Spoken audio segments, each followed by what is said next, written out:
शलाकया तस्मै श्री गुरवे नमः। श्री चैतन्य मनोभीष्टं स्थापितं येन भूतले स्वयं रूप कदा मह्यं ददाति स्वपदान्तिकं। वन्देऽहं श्रीगुरु श्रीयुतापदकमलं श्रीगुरुं वैष्णवांश्च श्रीरूपं साग्रजातं सहगण रघुनाथान्वितं तं सजीवं साद्वैतं सावधूतं परिजनसहितं कृष्ण चैतन्य देवं श्री राधा कृष्ण पाद सहगण ललिता श्री विशाखान्वितांश्च नमो विष्णुपदाय कृष्ण पृष्ठाय भूतले श्रीमते भक्तिवेदांत स्वामी निति नामिने नमस्ते सरस्वती देवे गौरवाणी प्रचारिणे निर्विशेष शून्यवादी पाश्चात्य देशतारिणे वाञ्छाकल्पतरुभ्यश्च कृपा सिन्धुभ्य एव च पतितानां पावनेभ्यो वैष्णवेभ्यो नमो नमः। जय श्री कृष्ण चैतन्य प्रभु नित्यानंद श्री अद्वैत गदाधर श्रीवासदि गौर भक्त वृंद। हरे कृष्णा कृष्णा कृष्णा हरे हरे, हरे Ram Ram Ram Hare Hare. Hare Krishna. So welcome everyone for what is going to be the last session in this entire series of the commentary of Bhagavad Gita, which we have been seeing by Sripad Ramanujacharya and also Yamunacharya's Gitartha Sangraha. So today would be a short session because we have already done 18.66 in the previous session. So the last few verses of 18th chapter are remaining. So I'll just focus on some commentary of Ramanujacharya, which is very unique here. And then we will spend some time with Yamunacharya's Gitartha Sangraha. Okay, there are some verses in that which are to be covered. So it would be a short session. So we will complete both these things today. So 18.67, idam te na tapaskaya na bhaktaya kadachana na cha shushruve vachyam na cha mam yobhya suyati.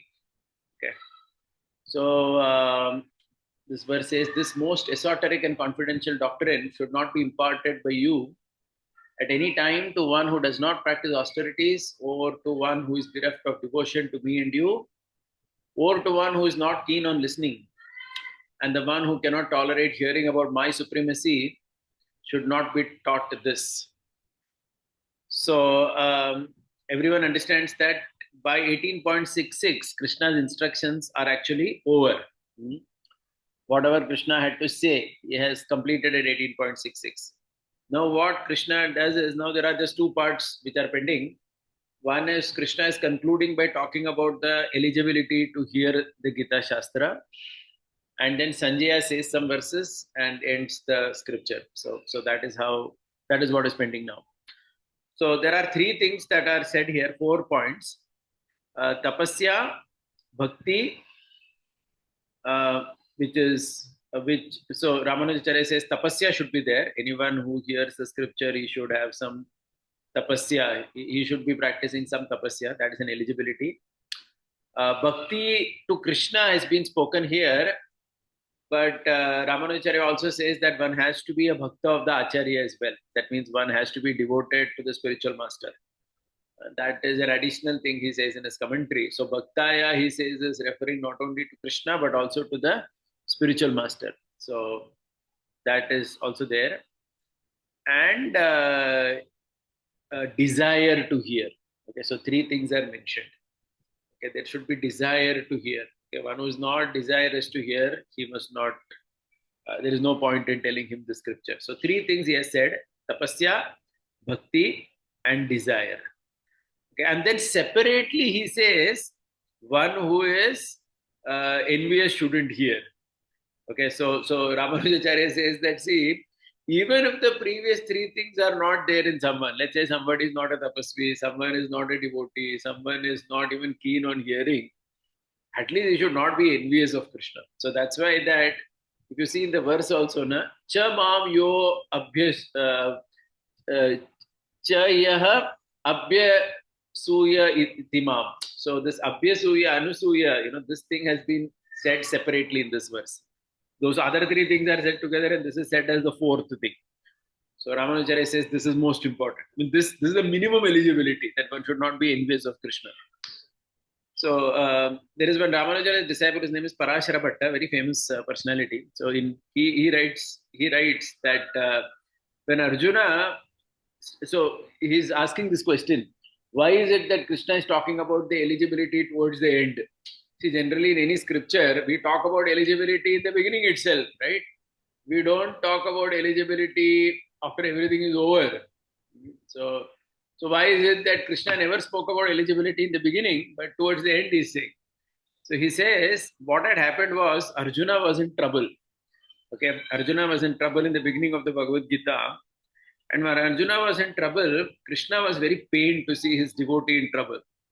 So what Krishna did, all the jewels which were there here and there in the Vedas, he took all the jewels and kept it in front of Arjuna, okay, to pacify him. Right? So he gives such a commentary. So Arjuna was in trouble, and seeing the devotee in trouble, he took all the jewels of all the scriptures and just put it in front of him. And then suddenly Krishna realized at the end, oh my God, I have put all the jewels in front of Arjuna and the whole world now, which has access to this, because Sanjay is also hearing this. So everybody has got access to this. So now I should tell the qualification also. It's not that anybody can just access all these jewels. So like that he says. And another commentator, he says, Krishna spoke this. So another commentator says, Krishna spoke the entire Bhagavad Gita because Krishna had promised Draupadi that I will avenge the insult that had happened to you. So when Arjuna said he will not fight, Krishna got worried. Oh my God, I had promised Draupadi, and this fellow in the last minute is doing all this. So in that situation, Krishna just spoke everything that he had to say to somehow ensure that Arjuna fights. But at the end, Krishna realized, oh, we should have some qualification also for the scripture. That is why the qualifications have come towards the end. So like that, there are a couple of commentaries here. Yeah, so we are not spending too much time, just going ahead quickly. Ya idam paramam guhyam mad bhaktvesh abhidhasyati bhakti mai param kritva mame vaishyatya samshayah. The one who teaches both the text and its detailed meanings of this most supreme secret, the Gita Shastram, to those who have bhakti towards me, such a person develops supreme devotion towards me and will attain me without any doubt. Okay, so this is Parama Bhakti. If you see in this verse, Parama Bhakti. So you may recall in the 18th chapter earlier, I had spoken about Para Bhakti, Parama Bhakti. So Parama Bhakti is like supreme devotion. So what is the point which is mentioned here? The focus point in this particular 18.68 is that the detailed meanings of this text is to be told only to whoever teaches this, he is also going to get a benefit. So basically, in the previous verse, Krishna said, who should not learn, who should not be taught. Now Krishna is saying, who teaches, what benefit he gets. So I think each of us, we have learned so many Gita commentaries now. We have, obviously, all of us have gone through Prabhupada's Bhagavad Gita as it is. We have heard from so many devotees. And now, we have gone through this Ramanujacharya commentary as well. So whenever possible, wherever possible, we should somehow try to speak teachings from the Bhagavad Gita to people. Even if it is a one-time program, if it's a bridge program, whatever it is, because the Gita is so vast. There are so many jewels in the Gita that in any situation we can take a jewel from the Gita and present it to people. And that's the amazing thing about this text. And here Krishna is giving a benediction that if we do that, if we teach people Bhagavad Gita, then we will develop supreme devotion to him. So it's a wonderful and very easy way for everybody to develop devotion. Right. 69. Nacha tasman manusheshu kaschin me preprittamah bhavita nacha me tasya tasmad anya priyataro bhuvi. Among the people on this earth, there has been none other than the person who has expounded the Gita Shastram to my devotees, who has rendered the most pleasing service to me and given me utmost satisfaction. Although there will be none on this earth other than such a person who disseminates the meanings of the most exalted Gita, is more dearer to me. So Krishna is again continuing this point that in the past and future, no one is dear. So basically, Krishna is really encouraging everybody to speak the message of Gita to whomever we meet. One unfortunate situation about the Hindu society is Gita has become a book which they read when someone dies. If you see in, even if when they place these, news articles like an ad kind of a thing, obituary when they put in a newspaper, when some famous person has died, they will have some Bhagavad Gita verse there. Literally, Hindu society has been reduced to that. And people will just read Gita when the person has passed away on some 13th day or something like that. But the amazing part is Gita is more important for people who are living rather than just for those who are dead. Of course, for the dead also we would read Gita, but still, for those who are living, we must contemplate on the meanings of the Bhagavad Gita, right? Because this has all the jewels of the Vedic scriptures in one place. That's the beauty of this text.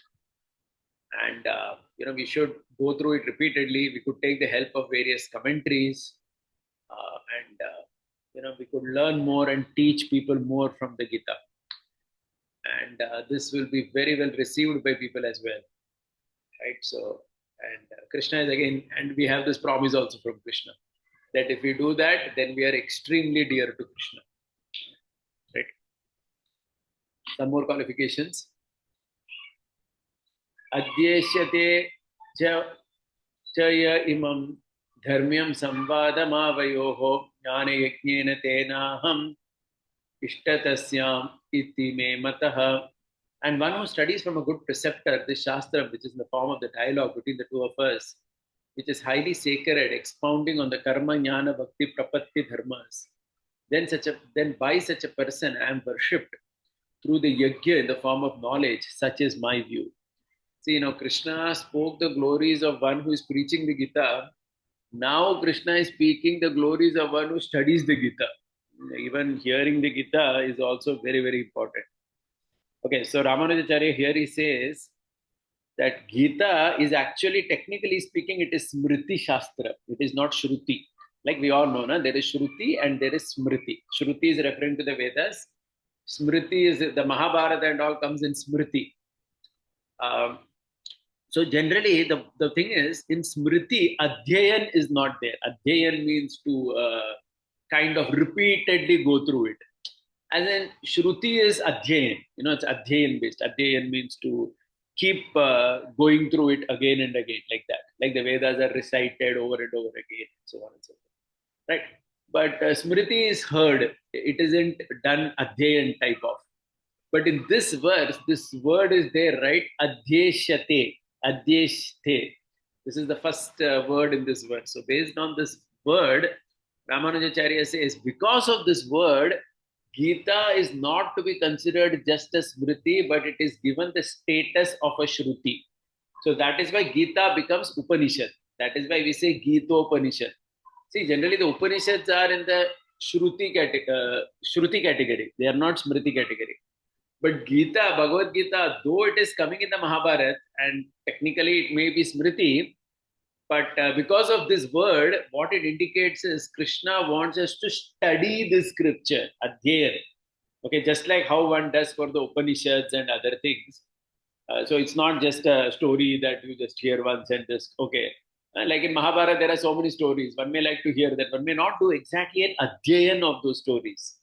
Right? We may hear so many wonderful stories are there in the Mahabharata. We may like to hear that and maybe take some lessons and then just go forward. But we may not do Adhyayan of it like we do for the Upanishads, etc. But based on this, what Ramanujacharya says, this means that the Gita, that is why it's considered like a Shruti only, though it is coming in Smriti. Right? So that's the commentary here. And then Jnana Yajnena. See, this is also something that he emphasizes on, saying that the Gita is something, which is really a yajna of knowledge. So just like in 9.15 Bhagavad Gita, Krishna had said, Jnana yajnena chapyanne janto mam upasate ekatvena pratatvena bhauda vishwato. He quotes that verse over here, saying Jnana yajnena. It's literally a sacrifice of knowledge to study the scripture. And, so Krishna is glorifying the student who does adhyayan of the scripture. That means if you preach, you're great. But even if you don't preach, even if you do adhyayan of this text also, you are very great. So somebody may at this time may wonder, Are Baba, I'm not even doing adhyayan. So next verse is even one level lower. Shraddhavan anasuyascha shrunuyat api yo naraha sopi mukta shubhan lokan prapnuyat punya karmana. That person who merely listens to this Gita Shastra with faith and eagerness without jealousy towards me, such a person also gets freed from sins which obstruct the development of bhakti, and he attains the auspicious assembly of great devotees. So, what Krishna is doing is he's building it up, right? So, first, initially, what did he say? He said the preacher is exalted. Then he said those who do adhyayan of the scripture. Adhyayan means those who study very deeply. He speaks about their glories. Now, Krishna in this word, he is only saying one who hears. See, Shrinuyad. See, in the previous verse, the word was Adhyayan. In this verse, the key word is Shrunuyad. Shrunuyad means he's only hearing. That means, see, hearing is one level lesser than Adhyayan. Adhyayan means to go very deep into it by repeatedly going through the text, contemplating different meanings, and kind of going very deep into the text is Adhyayan. Shrunuyad means to simply hear. So Krishna is saying, see now the translation, the person who only hears this, just once he listens, but the only thing he has faith at least, and he doesn't have jealousy towards Krishna. If this much also, if you have, Krishna is saying such a person also muktaha. Now muktaha means what? Ramanujacharya, see how he translates. Mukta means he says mukta doesn't mean he will go back to the spiritual world only. No, that will not happen so quickly. He says because he is at least hearing, he will become free from all the sins which obstruct development of bhakti. See, this is a translation he brings very often, Ramanujacharya, to the word muktaha at different places. Because sometimes, the word mukta in the scripture, one may see muktaha and think that, oh, he's getting liberated means he's completely liberated from samsara and he goes back to Vaikuntha or Goloka or somewhere. He says, no, we have to see the context of the verse. So in this verse, Krishna is talking only about the person who is listening. Such a person, he is going to get benefit, but he is not going to immediately become going to the spiritual world. But what will happen is all the sins which are stopping him from, going into bhakti, right? Like Krishna says, na yesham twantagatam papam jananam punya karmanam te dvanda moha nirmukto bhajante mam dridhavrata. To engage in bhakti to Krishna, one should be relatively clean as well. Too many sins, if one is having, then that also becomes difficult. That keeps obstructing. So based on that verse, Ramanujacharya here he says that such a person, he gets freed from the sins which obstruct the development of bhakti and he will attain Shubhan Lokan. Now Shubhan Lokan means what? Again, see, you can translate this in many ways. Shubhan Lokan means one may say this can be translated as heavenly planets and so on. He says no. Shubhan Lokan means auspicious assembly of great devotees. That means wherever great devotees are there, he will achieve that way. That means basically he will attain satsanga of devotees if he simply hears the Bhagavad Gita. And that's the beauty of this text. And so this is, we are now coming to the last word spoken by Krishna. Kachidetam shrutam partam tvaye kakrena chetasa kachid ajnana sammoha pranashtaste dhananjaya. Hey Arjuna, son of Kunti, have you listened and grasped the meaning with single point focus and concentration to this Gita Shastra which I have expounded? O Arjuna, your delusion arising from the ignorance of tattvas has been destroyed fully. Krishna is asking a question. Krishna is asking, did you hear very attentively the scripture? It's obvious as a teacher to ask the student whether you heard and you understood everything very clearly. Because ekagrena chetasa, this is considered very, very important in all our scriptures. One-pointed focus and concentration. That famous story of Dundukari is there there is a Bhagavad Mahatmya book which is quoted here. So there is a person Gokarna who is reciting Bhagavatam to that Bhuta Dundukari. And that Dundukari, 7 days, he hears the Bhagavata and he hears very attentively. So he gets moksha. But other people in the assembly don't get moksha. So they ask the Vishnudutta, Sare, why only this fellow got and why we didn't get? So the answer they get is that this Dundukari was very, very attentive. So that is why he really absorbed the entire vibration of the Bhagavatam. Right? So he's delivered from the ghostly existence. But Many others who were hearing, they were kind of relaxed and they were hearing. They weren't hearing as if it is their life and soul. So that's what Krishna is meaning here by saying, Ekagrena Chetasa. Are you hearing with that kind of attention? Okay, so now let's see Arjuna's reply. Arjuna vacha nashto moha smritir labdhva tat prasadan mayachyuta stitosmi gata sandeha karishye vachanam tava. Beautiful verse, very often quoted. Arjuna replies, O Lord, who never lets down his devotees. That is the meaning of the word Achyuta. Due to your unbounded grace, the delusion in me due to perverted knowledge has been completely eradicated. I have attained clear knowledge of the Tattva, Hita, Purushartha as they are in reality. All my doubts have been removed by your clear teachings and your grace. I have become stable and steadfast. I will act as per your instructions. Basically, I will engage in this war. Okay, so he started saying, right, that he doesn't want to fight. So now he's saying that I will engage in the war. I will get back to that, right? So moha. So moha means all bodily consciousness is gone. And smriti, smritir labdhva. See, now when this word smriti labdhva comes, smriti literally means I've got my memory back. So Ramanujacharya is asking a question, how can Arjuna get this memory back? He has not heard Bhagavad Gita before, right? So how is he saying smritir labdhva? Because smritir labdhva means I got my memory back. But you are hearing Bhagavad Gita first time. So how did you get your memory back like that? So Ramanujacharya says, let us translate or let us look at smriti as anubhava. Anubhava means experience. Okay, so because of the culture of devotion in which Arjuna grew up, he exactly always had the right anubhava of how to do things. But somehow that thing got disturbed. But now he is saying basically that I will never forget what my experience has been in the past and how I should always act as a devotee. So Smritir Labdhva doesn't literally mean that he had heard it, but what he means is he lived by those instructions already and he had that experience, but for some reason, due to Krishna's desire only or whatever you may say, he was an illusion, but now he has got. And look at what Ramanujacharya translates. Smritir Labdhva means I have attained knowledge of Tattva, Hita and Purushartha. See, this is how he generally translates, puts everything in these three baskets only. Tattva means various truths. Hita means what is beneficial. Purushartha means what we need to do. Generally, Hita and Purushartha are sometimes spoken as one also. So generally, Tattva means Achit Chit Ishvara. He calls us Tattva. That means knowledge of matter, spirit and Supreme Personality of Godhead is called Tattva. Hita means the yoga system. That is Hita. Karma Yoga, Jnana Yoga, Jnana Yoga, Bhakti Yoga. So all this is Hita. So this understanding which the scripture so beautifully puts, Arjuna says he has no God and he's standing as a Kshatriya.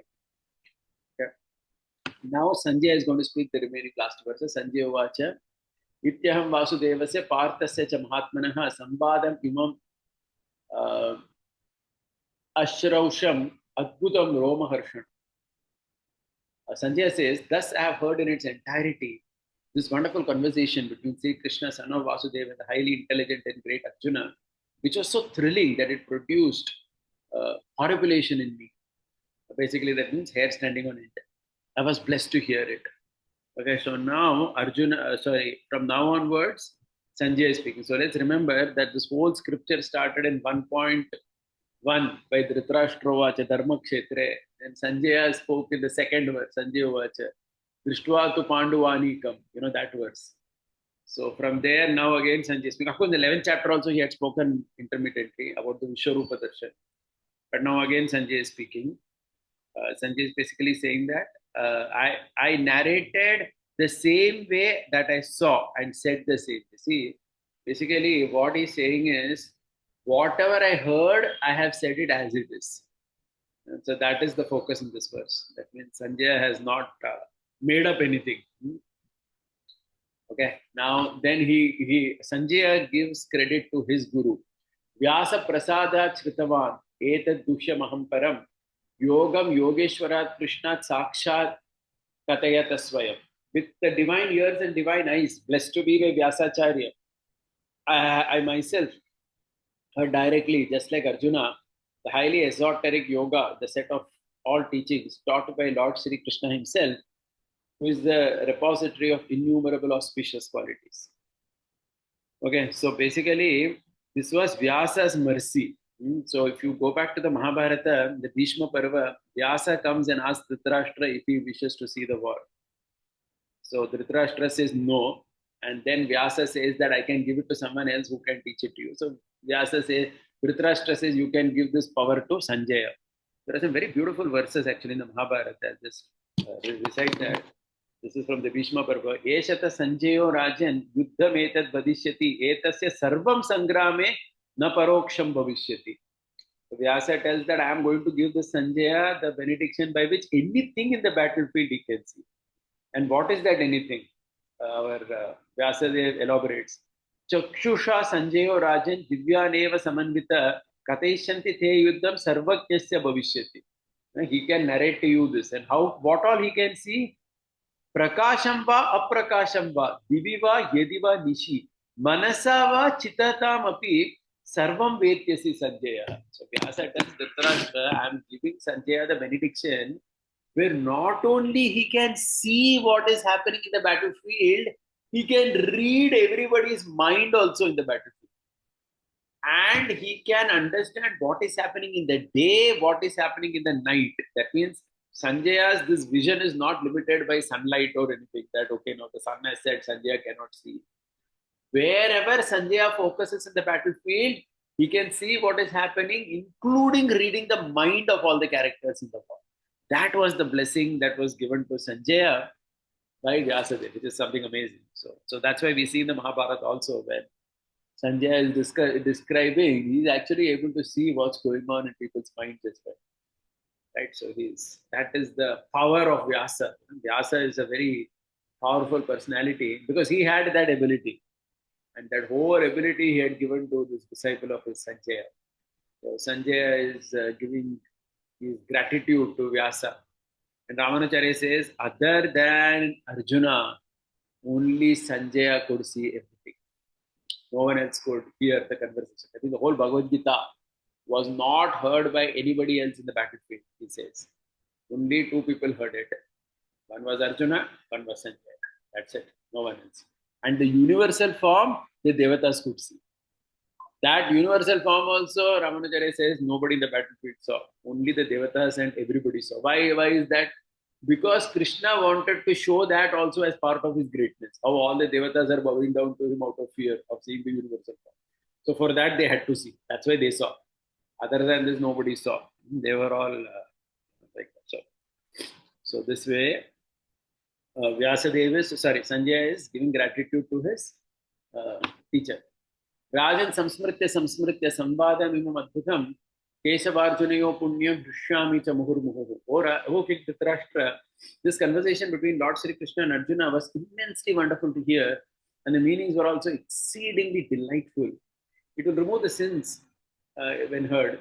I was blessed to listen to it directly. I repeatedly remember this conversation and I experienced unlimited happiness again and again. See, this is the experience that we should also have with the scripture. Samsmritya. See, generally when a word is repeated, it means there is a lot of excitement. Basically, he's having so much ecstasy in remembering the words of Krishna. Muhu, muhu. See, again he's repeating again and again. He's saying that I'm experiencing unlimited happiness just by thinking about it. That's such a wonderful conversation has happened. Tacha samsmritya. Again see, samsmritya. Rupam atyadbhutam harehe vismayo me mahan rajan drishyami cha punah punah. O King Dhritarashtra, due to blessings of Vyasa, I too could witness the incredible, wonderful, supreme, divine, cosmic form of Bhagavan, which contained all the universes within it, featuring all his wealth. Remembering that extremely exhilarating divine form of Bhagavan over and over again, I feel immense amazement and I derive great happiness again and again. So all these repetition of the words is happening here, which indicates that Sanjay is completely moved into ecstasy by simply remembering the words of Sri Krishna. And finally, that brings us to the very last verse of the scripture. Yatra Yogeshwara Krishna Yatra Partho Dhanuddharaha Tattara Shri Vijayo Bhutir Dhruva Nitirmatir. On whichever side is Lord Sri Krishna, the Supreme Lord who bestows the essential nature pertaining to all sentient and non-sentient entities. On whichever side is Arjuna carrying the bow, only on that side will be abiding wealth, firm victory, unfailing lordship, and permanent righteousness. This is the firm conviction in my mind. Okay, so this is the answer to 1.1. So 1.1 Bhagavad Gita, Dhritarashtra had asked, right? After the sons of Pandu and others assembled, what happened? That answer is coming now. That, don't worry. I mean, basically, so Ramarajari says, see, Sanjay wanted to tell Dhritarashtra directly, but what he says, wherever there is Krishna, Krishna is Yogeshwara, and Partha is Dhanurdhara, very capable. That Paksha, wherever these two people are, so it's very clearly saying that only the side of the Pandavas are only going to be victorious. That side is going to attain victory. Okay, and this is my opinion, he says, as in, there is absolutely no doubt about it. Right? So with this, the scripture has ended. However, there are some more verses of the Gita Artha Sangraha. So we'll just go into that briefly. Right? So Gita Artha Sangraha, just to tell you, it's a beautiful scripture. We have been seeing this regularly. It has 32 verses. The first verse is a summary of the entire Bhagavad Gita. Swadharma Jnana Vairagya Sadhya Bhaktechar Gochara Narayana Param Gita Shastra Samahita. That is the first verse. With a summary of the full Gita. Then verse number 2, 3 and 4 are summary of 666 chapters. Right? So like that there are 4 introductory verses. And then there are 18 verses, one which is each one verse for each chapter. And that we have always been seeing. So 18 plus 1 plus 3 plus 18, that is 22 verses. So 22 verses are summary. Now there are still another 10 verses left because the Gita Artha Sangraha by Yamunacharya has 32 verses. So only 22 verses we have seen till now. So there are 10 more verses of the Gita Artha Sangraha that are pending. We will look at that as well very briefly. Quickly we will be going through it. But it's a very, very beautiful summary of the Bhagavad Gita. Karma Yoga Tapas, so I'm looking at verse 23 now. Karma Yoga Tapas Tirtha Dana Yajna Adi Sevanam Jnana Yoga Jitaswantihi Parishuddhatmani Sthitihi. See, what Yamunacharya is doing is he's summarizing themes now. See, till now he summarized full Gita. Then he summarized 666 chapter. Then he summarized 1 chapter. And now he's summarizing the themes. So in this verse, he's saying Karma Yoga is the continuous observance of tapa, pilgrimage, dana, yajna, and other dharmic activities. Jnana Yoga is firmly resting on the pure natural state of Atma through meditation by those who have won over, controlled their mind. Okay, so in this verse, he's basically summarizing what is Karma Yoga, what is Jnana Yoga. Karma Yoga is what? That means, see, this Karma Yoga is. So please remember, Karma Yoga is Varnashram plus this. So that is already given. Varnashram mein to aapko karna hi hai. But besides Varnashram, what you have to do to be called a Karma Yogi? And of course, the mood of Karma Yoga, all that is already there. Nishkama, all that is there. But Karma Yoga, an additional thing that is to be done is tapasya, pilgrimages, that means going to holy places, dana, giving charity, yajna, various sacrifices, dharmic activities. This is mandatory for every Karma Yogi. And this comes actually in the 4th chapter. If you recall, 4.25 to 36, all these points come actually over there. That is Karma Yoga. And Jnana Yoga means what? It is through meditation and controlled mind, fixing oneself on the Atma. That means fixing one's full attention on Atma. This is Jnana Yoga. This is also very, very clear in the Bhagavad Gita. Correct? This is summary. Now look at 25th verse, 24th verse. Bhakti Yoga Pare Kanta Pritya Dhyana Dishu Stitaha Trayanam Api Yoganam Tribi Anyunya Sangamaha. Bhakti Yoga is firm observation of Dhyana, meditation, Archana, prostration, Nama Sankirtan. Out of Bhakti towards Paramatma, Sriman Narayana alone. Pare Kanta, that means only of the Supreme Lord. Okay? And now see, so he's summarizing what is Bhakti. So then Bhakti, this is the main thing in Bhakti, correct? You have to, the 9 different processes of Bhakti, but here he has spoken about meditation, Archana, prostration, offering obeisances, Nama Sankirtan, etc. So that includes everything, right? All the 9 processes of Bhakti. Towards Supreme Lord only. And another important point is look at that. Trayanamapi yoganam tribhi anyonya sangamaha. All the yogas are intertwined with each other. Now, why does he say that? See, because you have to see the mood of the Bhagavad Gita. In the Bhagavad Gita, Krishna has never spoken to Arjuna that, hey Arjuna, you give up Karma Yoga now, only do Bhakti Yoga. The Bhakti Yoga in Bhagavad Gita, which Krishna speaks, is always done along with the Karma Yoga. Okay, so that means if Arjuna would hear Bhagavad Gita and say that, okay, I will do Bhakti Yoga to you, but just leave me out of Karma Yoga completely. No, Krishna is not going to accept it. That is why Yamunacharya here says all these three yogas are intertwined with each other. Okay, that means the Bhakti Yogi, he also does some Karma Yoga, he also will do some Jnana Yoga, like that. As in, those points of Jnana Yoga. See, because you have to remember, Krishna presented Karma Yoga and Jnana Yoga also integrated only in the fourth chapter and all. When Arjuna was saying, should I do this or that? Krishna always said, no, everything is you have to do. You have to do Karma Yoga with knowledge. That becomes, Karma Yoga and Jnana Yoga, he intertwined in the fourth and fifth chapter. And later, when he built the Bhakti Yoga also, he intertwined that with Karma Yoga and Jnana Yoga. Then Yamunacharya, so in commentary to this, what Ramanujacharya and all they say is, then how do we know who is which yogi? Because somebody may be a Karma Yogi, he may also do some Bhakti. And somebody may be a Bhakti Yogi, but he may do Karma Yoga also. So, which is more prominent, how to know that? So, he gives an example. He says, just like in any vegetable, suppose there is a vegetable preparation. Based on which vegetable is maximum in it, we give that name, right? Like, for example, we may say beans curry. But when we say beans curry, it doesn't mean only beans is there. There may be some tomato puree.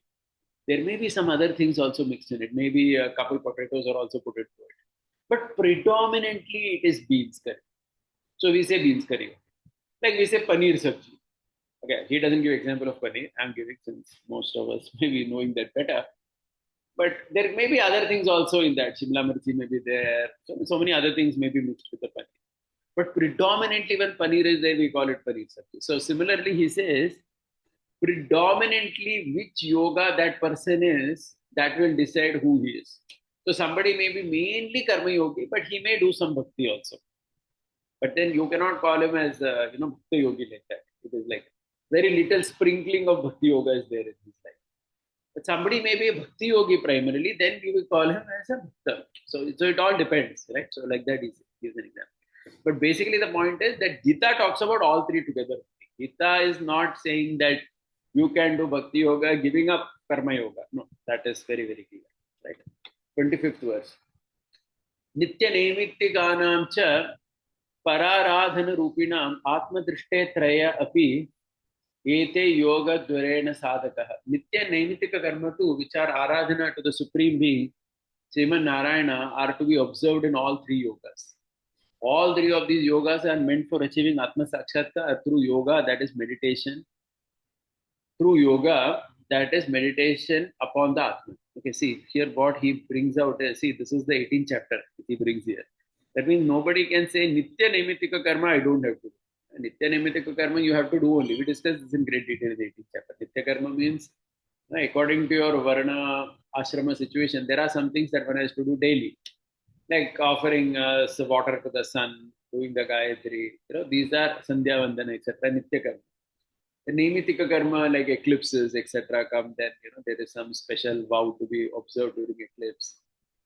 Nitya Karma is also offering Tarpana to the forefathers and so on. So all that comes in there. Right? And of course, if one is a Kshatriya, then one has to protect the kingdom. One is a Brahmana, study the Vedas, so on and so forth, all that. So this is also to be done along with the three yogas. So see, Yamunacharya is reminding us that don't think that if you are a Bhakti Yogi, then you don't have to do Nitya Naimittika Karma. Because then the whole Gita philosophy only goes in, right?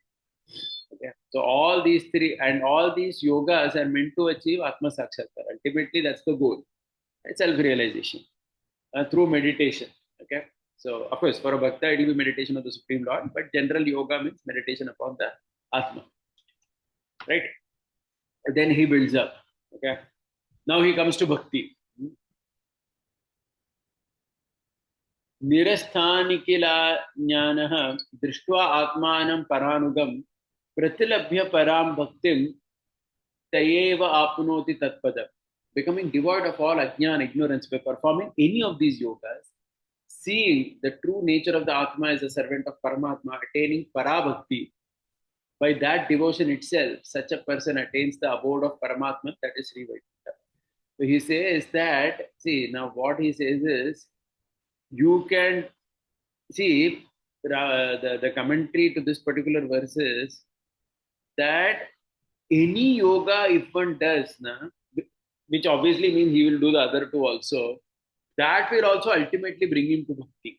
Okay, see, this is the point. Even if somebody is a pakka karma yogi with little bit bhakti in his life, see, because karma yogi will also have bhakti component in his life, correct?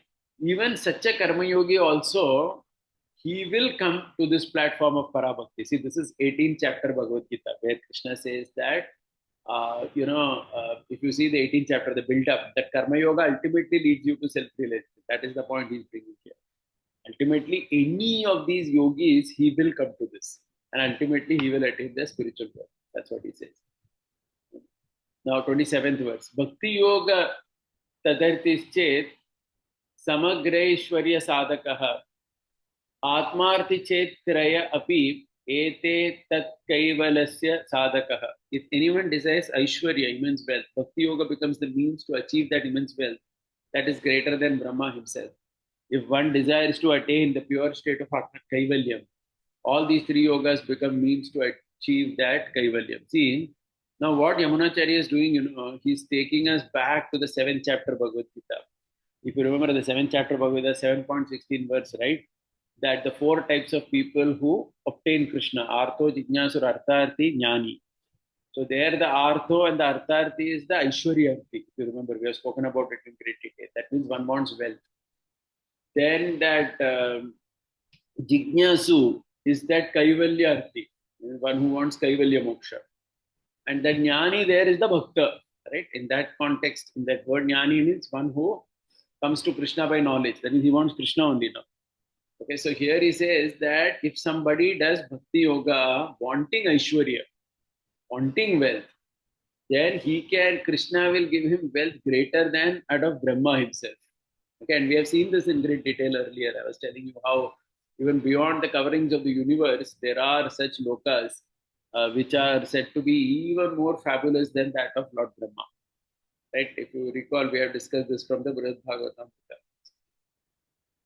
Right? And the whole Gita point is that even if you want Aishwarya or you want Kaivalya, you can come to Bhakti Yoga, and through Bhakti Yoga, you can get it. That means Krishna, if you want it.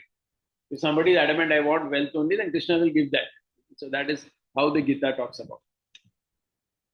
Aikantyam Bhagavati Yesham Samanyam Adhikaranam Yavat Prapti Pararti Chet Tadeva Atyantam Ashnute. Having one-ended devotion towards Bhagavan alone is common to all these adhikaris. And those who want Aishwarya, Kaivalya or Bhagavan. By the time one can achieve mukti, if one drops the desire to attain Aishwarya or Kaivalya and starts to desire to attain the Paramatma himself, such a person indeed attains the Supreme Brahman.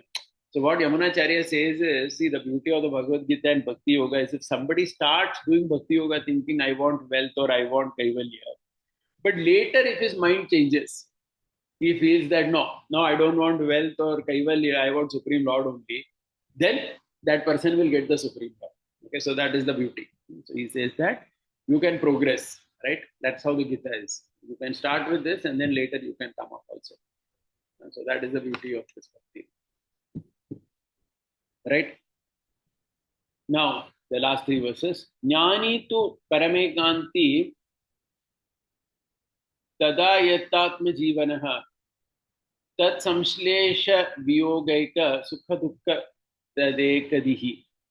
A Paramay Bhakti, Paramekanti, who has realized that Bhagavan is both the goal and the means to achieve that goal, leads his life dependent on Paramatma alone, experiences pleasure when united with Paramatma and sorrow when separated from him, and engages in mind and thoughts on him alone. So now, our Yamunacharya, he is taking 18.66. So what is 18.66? If you recall last time we spoke, right? 18.66, the third commentary of 18.66. What was the third commentary of 18.66? Sarvadharman Parityaja means you give up all yoga systems, including, that means one feels that even Bhakti Yoga I cannot do the way Krishna expects. Okay, so then what happens? Bhagavan is the goal and the means, and that he is only going to give me moksha, Sharanagata Bhakta, like that. Okay, so such a person, he says he lives, so his life is dependent on Paramatma alone. Okay, and he experiences pleasure when united with Paramatma and sorrow when separated. And he's only trying to engage his mind in him. How such a Sharanagata, how 18.66, if somebody has to live his life by that, how will he live? That now Yamunacharya talks about. Bhagavad Dhyana Yogokti Vandana Stuti Kirtanehi Labdhatma Tad Gata Prana Mano Buddhindrika Kriyaha. He sustains his life by performing meditation, undertaking pilgrimages, talking about Bhagavan, prostrating to him, praising him, and singing his divine names, and dedicates all acts of his prana, mind, intellect, and senses to the Paramatma alone. So this is how the Sharanagata Bhakta leads his life. So Sharanagata Bhakta doesn't mean that he does Sharanagati means he says, I will not do anything. No, he will do everything. Okay, he is going to do Bhakti Yoga only. As in, he is going to do the acts of Bhakti. But only thing is, he feels that by my Bhakti, I am not going to achieve him. I am going to achieve him only by his own mercy only. By my power, I can't do anything. That is how 18.66 has been explained. So his whole life, he is going to do all these acts of Bhakti. Now the question will come, will he do only Bhakti, such a Sharanagata Bhakta, or he has to do the other things also? So see, Yamunacharya, see how he brings back. Nija karmadi bhaktyanam kuryat prityeva karitaha upayatam parityajya nyase devatu tam abhihi. Starting from one's own nitya naimittika karma and varnashrama dharma. See, that Sharanagata Bhakta, this also he will do. He has to do up to the act of devotion. That means whatever Krishna has said in the Bhagavad Gita, everything 18.66% has to do. Okay, just that he is not thinking that I am going to get mukti by doing karma yoga, jnana yoga, bhakti yoga. No, that is not going to do anything. Krishna is only going to give me this, so that is the mood. Starting from, so he will do nitya naimittika karma, varnashram dharma. Such a Paramaikanta Bhakta must perform motivated by devotion alone and not by compulsion or as a means to achieve some other goal, dropping the thought that these are for mukti. Without any fear, he must consider as the means to mukti that Paramatma alone. That is, the Paramaikanta Bhakta, as per Yamunacharya and Ramanuja, 18.66, for who is practicing Sarvadharman Parityaja, he is not doing all these things thinking that I am going to get mukti from this. No, that is not. He is not doing it from that. He is doing it just to please him. Because the Lord is pleased if you do Varnashram. The Lord is pleased if I do Bhakti Yoga. The Lord is pleased, so I will do whatever pleases the Lord. But ultimately, by my own power, I am not going to get anything. Right? The Lord only has to give this to me. Like that. The final verse of Yamuna. Ekanta atyanta dasyeka rati tat padam apnuyat tat pradana vidam shastram iti Gitartha Sangraha. Such a Paramaikanta devotee who desires to perform unending service to Paramatma for his pleasure alone attains the divine lotus feet of Narayan. This Bhagavad Gita Shastram primarily aims to transform a mundane samsari jivatma into such a Paramaikanta devotee. Thus has been explained the gist of the meaning of Bhagavad Gita. So Yamunacharya concludes by saying that the entire purpose of the Bhagavad Gita is to transform a samsari jivatma, someone who is a complete gone case, into such a Paramaikanta Bhakta. And if one goes through the Gita, one can understand all this very, very well. And with that, we complete this commentary. And yeah, thank you very much for who are joined today. Anybody has any question or comment? We'll just take it.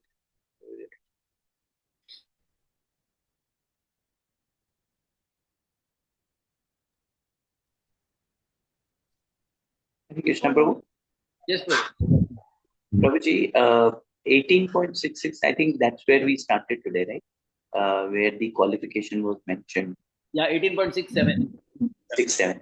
So, Prabhuji, is that related to one of the, actually, we in the morning we chant that, these are the to instruct a faithless person about the glories of holy name. So is Yeah, yeah. related Yeah, it to is connected very much. See, that is what Krishna is saying, that you should not give the knowledge. So that's why I see when we preach Bhagavad Gita also, we'll have to preach according to the adhikar of the person who's there. So we can't give, like for example, you cannot talk Sarvadharman Parityaja to a random person. The greatness of Sharanagati. You cannot talk about the greatness of Bhakti to a random guy. Right? Maybe we can start with Dehinosmin Yata Dehe, or how the world is a place of duality. Right? We can talk about those teachings from the Gita, which this person will get convinced and not offend Krishna. See, the greatness of a preacher is to ensure that you preach in such a way that the opposite person feels more connection with the text and not feels envy or jealousy towards the text. So that is important for a preacher. So yeah, very much it's connected to that point. Thank you, Prabhu. Prabhuji, you said in one of the verses, dharma was mentioned. So there were different dharmas which were mentioned there. So I think that was Prajaktam Dharma or something. I forgot that slide. Yeah. That slide in that translation, what Ramanujacharya does is he says dharma means all the four yoga systems and prapatti. See, there is Karma Yoga, Jnana Yoga, Ashtanga Yoga, Bhakti Yoga in the Bhagavad Gita, and there is Prapatti. Prapatti is this Sarvadharman Parityaja. Right? You completely surrender unto the Lord. Correct. See, we also say that. Actually, you know what Ramanujacharya says, our ISKCON devotees also, we say that sometimes. Just like I'll give an example. In Bhakti Yoga, it is compulsory to remember Krishna at the time of death. Like if you see that 8.5 Bhagavad Gita, right? At the time of death, you have to remember Krishna. In Bhakti Yoga, only then you will go back to him. It is very clearly stated. But for a Sharanagata Bhakta, that is not mandatory. Even if he doesn't remember Krishna, Krishna will remember him and take him back. And we also preach that same thing, right? Sometimes it happens that some great devotee is unconscious when he passes away or something. We don't say that, oh, because he was in coma when he passed away, he didn't go back to Godhead. No, we say that he went back only because he was a completely surrendered devotee. So this prapatti is considered like a, cream of bhakti, as in it's considered one level higher, where you are completely surrendered to the Lord, and now the Lord is only going to take charge of you. Are you getting it? So dharma means in the Bhagavad Gita perspective, it means all the yoga systems plus prapatti marga. So because there are four yoga systems plus prapatti, Ramanuja has put all of them in that translation of the word dharma. Thank you. And the good that one of the verses said good perceptor, right? Or the instructor, the good person. So that point. So there, what is the qualification of that good perceptor, and is it like mandatory qualification? Because the later verses, starting from 1867 onwards, talked about attaining even progress in the devotional service and even going to supreme devotion, right, through teaching of the Shastra. So how do we define, these are the 10 things which I need to take care, and then when we are instructing somebody on Bhagavad Gita? No, you're talking from the preceptor perspective, preceptor. Yeah. Yes.